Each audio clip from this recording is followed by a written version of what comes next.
Now this was 2 weeks ago, and as I said, it's 44 action points. It's early days.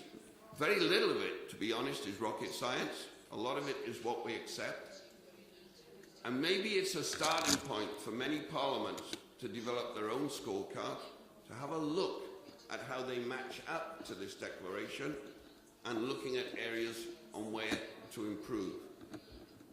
Not all and everything can be done at once, but it's certainly a starting point, and it's a possibility, I think, for many parliaments in this region, because they are in many ways leading the way.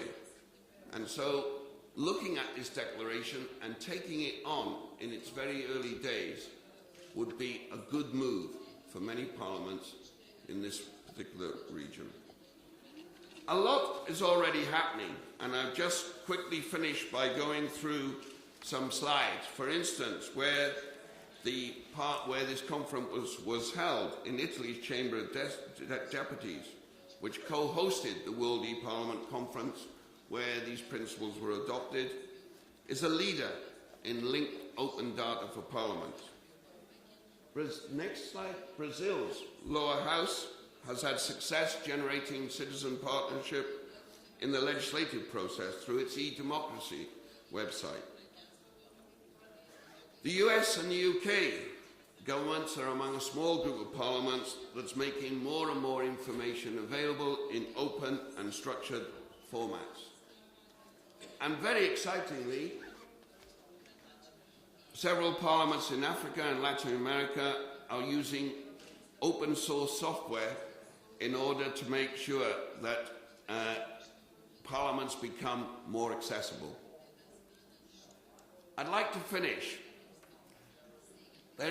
by pointing out what we all know, that the new technologies are becoming more and more used by people around the world all the time, young and old. At the same time, we need to recognize that politicians, political parties, are also, in terms of their popularity in many areas of the world, waning. More needs to be done to make sure people keep in touch with their representatives and the institutions that represent them. And as has been said by previous speakers, as more and more people connect with each other online, parliaments have got to be there as well.